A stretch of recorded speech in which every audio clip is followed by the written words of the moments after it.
Welcome Sharon Wellickson and Theresa Collins to the podcast today. And they're from the Irvine Children's Fund. And today we're not talking about real estate, which is the usual topics of the podcast show. But part of what I do in my spare time is I work out at a place called Stark Health that's in Tustin and Irvine. And it's a gym and they have a fitness challenge every year called Stark Naked, and it's just a like an opportunity to make sure you're making the most progress possible on your health and on all of your strength training. And as part of that, you donate money to charity. And so that's what linked me up with the Irvine Children's Fund and the Junior Games was I thought that was a great charity to contribute to because my kids, who we had talked about at Bonita, all participated in the games and really loved it. So I thought that was a great chance to continue uh, to contribute. And so this is the second year of contributing to the Junior Games. So I'm really excited for you guys who help run the games to join me for a quick minute. And I was hoping you guys could give me a quick background on how long we've been doing the Junior Games. How long's that been going on, and how long have you been involved in it? I'll kind of just start. We began in 1984. So the city of Irvine and the Irvine Unified School District were very proactive in providing childcare for all working families in Irvine. So in 1984, they put together the Irvine Child Care Project that oversees childcare on our elementary schools. So in 1984, we had 6 childcare programs, and now we have childcare on every single elementary school in Irvine, which is 29 schools. We have 3,000 childcare seats every single day, including holidays and the summer. So it's quite a comprehensive program for working families. And your money that you provided to the Irvine Children's Fund provides scholarships for low income working families in Irvine. So I'm now going to turn it over to Theresa, who can tell you a little bit about the Irvine Junior Games that started in 1986. Super. So the Irvine Junior Games is the fundraising arm of Irvine Children's Fund. It's our one and only event that raises for the last couple of years. Our goal is $200,000, and we've met that goal every time. So for the track and field event, it's for any 4th through 8th grader at an Irvine Unified School District school. And there's a registration fee, and that fee helps put on the games. And then how we really reach our 200,000 is community sponsorships, corporation sponsorships, family sponsorships, things like you did, Justin, like those are huge. And then that money is overseen by the Irvine Child Care Project, who designates the scholarships 50%, 75%, and even 100% for working families that need that support. And so our event this year is May 4th, and it's at Irvine High Stadium. And last year we had about 1,400 athletes, and we look to have about the same. That's about our capacity for the stadium It's for packed. being, yeah, Yeah. especially for having families, but also bathrooms and concessions, and not making it And longer than, shade. and Yeah. shade, we know the value of shade, so our sponsorship opportunities include a shaded area. It's our VIP sponsorship, and we provide shade umbrellas, and there's kind of some natural trees, and it's real nice. It includes food, so that's a great way for your money to go and support the scholarship funds as well. So you're saying that 1,400 athletes? Yeah. And how many events would you guess there are? So let's see. We have the 50 meter for the youngest athletes, the 4th graders. We have a 100 meter for all grades. We have a 400 meter, which is 1 lap around the track. And then we have a 1,500 meter for our oldest kids who are interested in maybe going on to cross country or who love to run distance. And then we have long jump, basketball, and soccer kick, and a bag shot, a bag throw. It's a little bean bag for 4 through 6, and we're going to work on getting the shot put ideally in for 7th and 8th graders starting next year. We're going to do a little trial run at the games this year. I love that it includes seventh and eighth graders. I feel like that's a great way to keep them in the mix and Yeah. like build good habits and during like a strenuous time where they're growing and like to have that continuity and to have that like reinforcement. It's a great idea. And we ask all the high school coaches to come around and volunteer that day and maybe bring some of their athletes, but it's also a great way for them to see the potential talent of people they might want to recruit for any of those types of sports. Yeah. You know, it's funny how practice before the games works. Is that all part of the program? Because I feel like for us, that probably made the biggest impact of having the 6 weeks of like learning the skills and building upon them and having a warm up and like seeing all of the other kids from the other schools that are working on the practices. I feel like that was a huge part of it that maybe few people know about that like goes along with it. It's not just a 1 day program. That's a great point, and I'm super happy to hear that because we always kind of wonder how valuable that is to people. In the beginning, there was just a 1 day athlete clinic that we would put on, and we still do. This year, it's on Sunday, March 23rd, and that was really beneficial for anybody who'd never been at the games or who really doesn't know any track information. But additional practice, we have to give all the credit to Coach Aaron Craver, who does it out of his kindness and expertise and love of the sports and health and keeping people in shape and just getting kids involved in the sport. So that's really all on him, and we are so grateful. He's so good. I saw him at the grocery store last week and I was like, yay, practice is starting soon. It's good to see you. Yeah.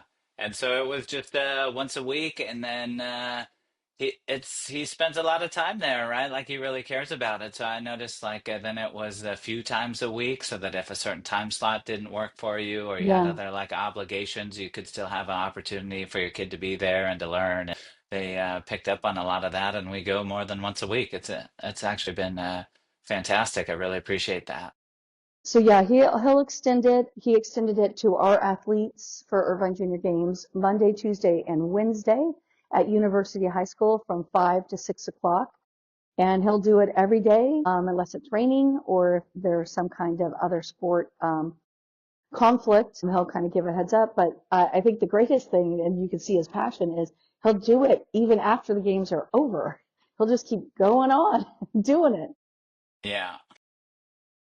Yeah. That's so good. I know that it's so funny with the sponsorship. The kids were like, "Can you put our family's name on the back of the shirt?" And they're all like excited about like the shirt part, which is such a funny part of it for them. But like another way to be connected and like feel pride and like be happy about the experience and their participation in it. Let me just stop in Sharon, and you have to say something. No, you have to talk about about it. sponsors. Yes, our main sponsor, our presenting sponsor is Hoag Hospital. That's been with us for many, many years. And so they are very supportive of the Irvine Junior Games and health and fitness. And then they come on our athlete check-in and Expo day, the day before. And then they provide all the first aid at the event. So they're very involved in the community. It's the same weekend that Hoag is the sponsor for the OC Marathon and the OC Run. So it's a very Oh, busy nice. weekend for them, but they still make us a priority. And so this year, Taco Bell has returned and they're going to be having a truck at the event. And we have the city of Irvine joined as a sponsor this year. And Manhattan Stitching does all those wonderful shirts with the front and the back.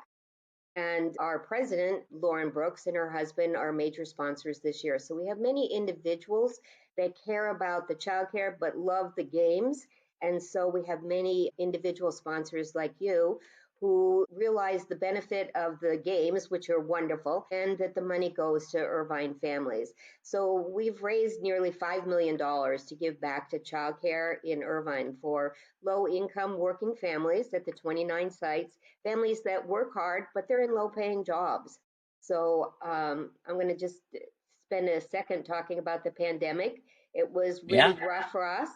And we reached out. It could have been the end of childcare in Irvine almost because nobody was open.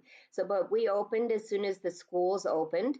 And you had to be distancing, so we could only serve like 900 families instead of 1,000. So we tried to, through the Irvine Child Care Project, they gave them free rent for several months, half rent for several months, and then we upped our scholarships because we applied for every federal fund that came along, and we received them because 100% of our grants go to childcare. So we survived the pandemic. We had 2 years with no Irvine Junior Games to bring in that money. But many of our sponsors stayed with us because they knew the benefit of the childcare for their businesses. So without childcare, the economy doesn't go along. We don't have taxpayers. So that we use that also when we talk to businesses, that it's not only important to the families, but it's important to the whole community. Sharon, I can't believe you didn't talk about the shirts. You love the shirts, Oh, and I you love love, the shirts. I love the and she front and loves the the names back. on the back. Yes. It was like if I could ask you to give her a prompt, you did it, Justin, but you didn't take it, Sharon. Talk about the back of the shirt. You love that. We'll get there. Yeah, no worries. The back of the shirt, $500 and above, so that many kids say to their parents, we want to be on the shirt. We want our family to be participating. So that is really fun to see. And you see it throughout Irvine at all the schools. And then usually the Monday after the games, the kids come to school with their medals and their shirts, and the team gets Yeah. together and the coach announces who won races and who broke records. So it's really a community wide event. We're not competing against schools, we're competing together individually. And there's a lot of pride in the community, especially as you go to seventh and eighth grade. Those students know who's the fastest 800, 1500 runner, and that person is going to be there to win. Yes. Um, I wanted to mention something, Justin, because the Taco Bell truck, that sounds like, you go to most events and there's a food truck, no big deal. I think it's really important to realize that the reason we talk about this, other than I do love Taco Bell food, Taco Bell donates 100%. We sell it and we get to keep 100%. It is all going to the scholarships. Most food trucks will give you like 10%, maybe if you're lucky and have a connection, 50%, but they literally give us 100% of the profit.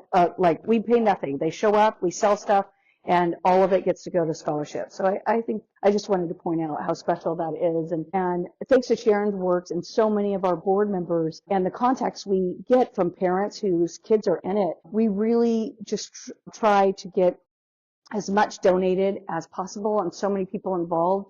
Our announcers got COVID the day before the games one year. And so Stan Machesky, the director of elementary education for IUSD, stepped in and was our announcer along with Ira Glaske, who was on the school board. We have Dennis Gibbs, who was the director of elementary education years ago. He's now, I think, well, I'm not going to quote his age, but he is retired and he still runs our backtrack. And so we Nice. have all these important figures in IUSD and in the city that really help bring us all kinds of great sponsors and support. Yeah, and there's still room for volunteers and for more fundraising, I'm Yes, told. yes, yes.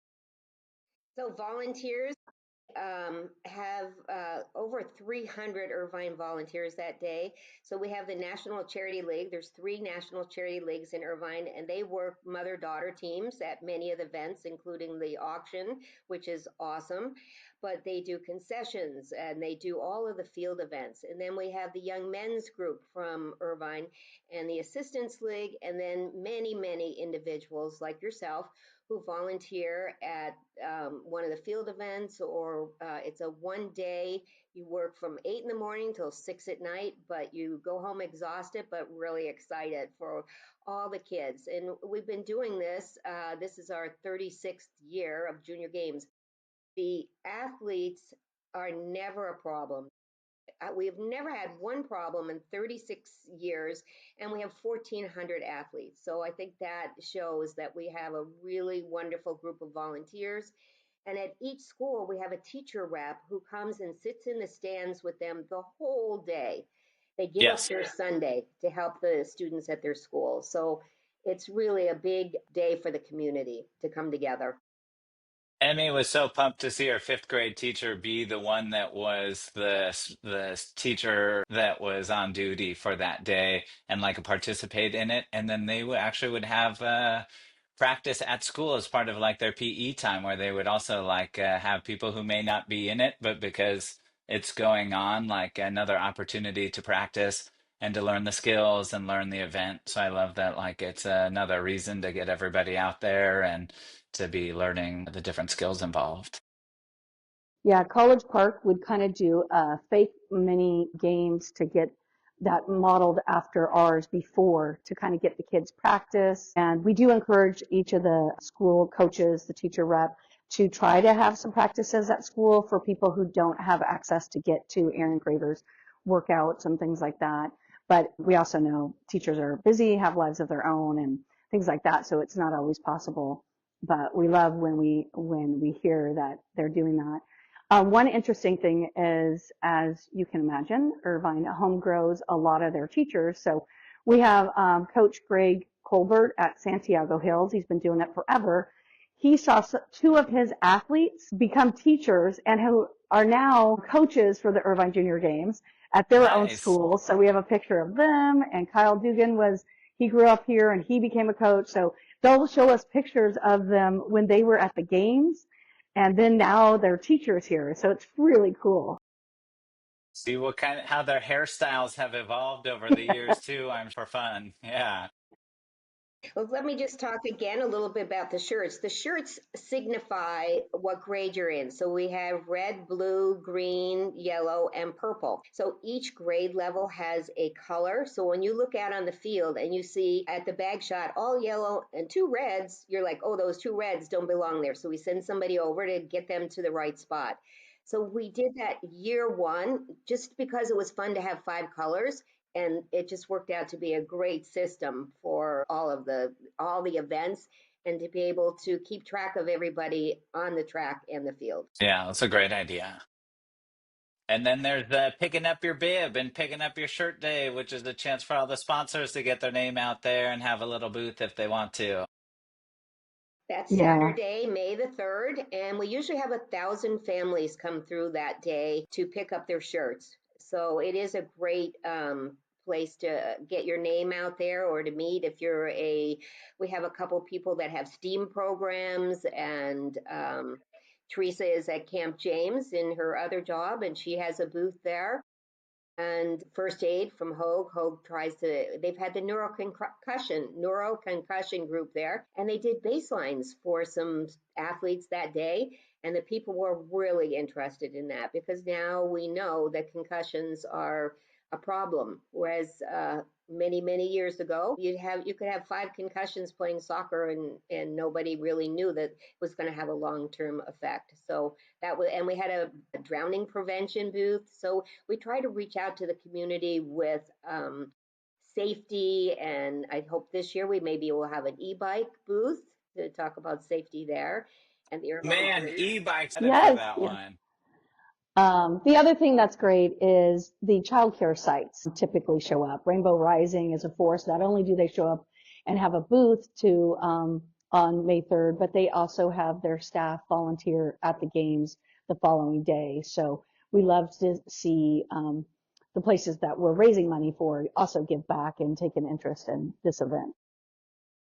We are in Rainbow right now. Yeah, year 6 of that. It's been great. We've done It's a some other summer wonderful stuff too. program. Yeah. We've provided over almost 80,000 childcare days with scholarships. So it's very important to Irvine families. I love it. And that concussion, that seems like a great idea from Hogue to have more awareness. I got two in high school playing soccer, just like that example you mentioned. So, yeah, I'm well aware. That's a big It's deal these very days. important. Yes. I know last year they couldn't come. They have another big event that weekend, the Hogue OC Run and the Hogue Marathon. So they're spread a little bit thin, but they make us a priority. Yeah.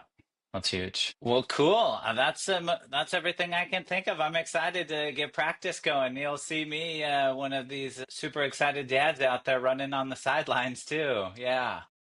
Awesome. Well, Well, in thanks for your addition, donation. Teresa, tell them about adaptive PE. Oh, yeah. So the event is open for students who also are in adapted PE at their school regularly. So this is an invitational event where all the students, whether they're in wheelchairs or we've had blind students that are blind participate, all kinds of different abilities, and they all get a gold medal, and they participate in a 100-meter dash, a basketball, and a long jump. And we have about 5 typically adapted PE professionals, IUSD staff, who give up their Sunday and come out and help these students, along with, of course, volunteers, so that each student can basically have a one-on-one assistant, a volunteer help them. And so that's really cool. That is generally the very first things we do in the morning. So it's fun. They get a big crowd for their events and a big crowd when they get their medals. Gigantic crowd. Yeah, I can Yeah. only imagine. I've never had that many people clap for me. Yeah. Yeah, We there's ha there people want us to switch the relays because we try to culminate the last thing we do is the relays. And they say it's sad because so many people are gone by the end of the day. But um it's kind of fun to end with that. I don't know. We'll have to. You're up Anita Canyon? we are, yeah. Yeah. Do you know Ann Marquand? She's the librarian. She's an institution. How can you not, Mrs. Marquand? Yeah, she was in the swim team too. Yeah, so she's our clerk of course. She sets the meets. She takes, once all the athletes register, I give her a database and she determines how many minutes in between or how many seconds sometimes in between heats, how many heats we have. She's the person who puts that all together for us. So I am, you know, I have to convince her, like, "Oh, let's change this whole plan and put relay somewhere in the middle of the day or beginning." I don't think we're going to go for it, but it'd be fun to see. And so Yeah. as clerk of course, she gets every person to every field event, every person to every running event. She starts at 8:30 and then she doesn't finish till 6 o'clock at night. So she is a very important person. Dedicated, yeah. Yeah. Dedicated, yes. And let's talk a little bit about the parade of athletes. So we have the mayor speak and the IUSD superintendent and our president each give a little opening remarks along with Hogue. And then all the schools come in behind their school banners with their principals and their school mascot. It's so exciting. And as they announce each school, there's a lot of clapping and the kid that's just really joyful. It is. It's such a treat. It's fun for them to be out there and be with all their classmates, and then to be in the middle of the stadium and with everybody. And I feel like it's quite the experience for them. And We Justin, always have Anna's always looking for really good, strong volunteers down at the clerk of course. Real important. Consider I've that been one. working out. Yeah, whatever she needs, happy to help. Yeah. We always have a singer for the national anthem, and that's always a student in Irvine. And it could be a fourth grader. It's been, every grade level they sometimes they apply, and sometimes the teacher tells us about somebody who would really be happy to do it and can do a good job. I'm not sure I have any volunteers for that one, unfortunately. Yeah, I think they would do it, but I'm not sure they would rise to the level. Yeah. So you have two in high school. They definitely need to volunteer at the soccer event on the field. And to graduate school in Irvine, you have to have so many volunteer hours, and we sign off for those. So that's another thing Nice. for the high school kids. That's a great volunteer opportunity. Yes. Yeah, that's a good idea. So we use Sign Up Genius, and there's just a live link on our website. Right now it's open for just if anybody wants to help on the March 23rd clinic, but come April, early April, to sign up for the day of the event or the expo will be available as well. See a big green heart, a volunteer button with a heart on it on the top of the website. Yeah, Yeah. yeah. Cool. Well, I want to appreciate you guys for joining me today and spending time and kind of going through who the Irvine Children's Fund is and what the Irvine Junior Games is. And it's made a impression on our family, and we really are excited to contribute again and be there and participate. Yeah, it's a special thing for the community. So we're really thankful for all your participation and making it happen. Thank you, Justin. Thank you. This is my first podcast ever, so very exciting. And I had my I was so worried I was going to do things wrong, and I got my earbuds in, and I'm like, be quiet, dog. I forgot to silence I turned off mine, but I didn't put on do not disturb, so sorry about that. There's But no thank you dog so much. barking. Yeah. And then I'll put some links in the show so anyone who listens to it, if they'd like more information to volunteer or to make a donation, it's easy for them to just open up the episode and connect with you guys or connect on any of those different places where you can sign up. Awesome. Well, hopefully you'll share whatever that is with us, because I'm not even sure exactly how to find your podcast. So now I'll be educated. No worries. It's a brave new world. This is how we're Okay, doing and it. It is a Sharon's brave new youngest world. son is a realtor up in Santa Cruz. So maybe some of your tips will be relevant for him. I don't Yes. know. So my children participated in the Irvine Junior Games. My one son is 50 years old, and my grandchildren participated in the Irvine Junior Games. Get out. No way. So it's a big family event. Like you go with your kids and their friends, and so it's a great family event. We got to get the grandparents to join us this year. Yes, yes. That's awesome. Cool. Well, thank you Okay. guys. Thank Yeah, I'll you. send you a link Bye to bye. everything and I'll catch up with you Aloha. guys later. Aloha from Hawaii. Have fun, Sharon. Thank you. Yep. Bye bye. Bye.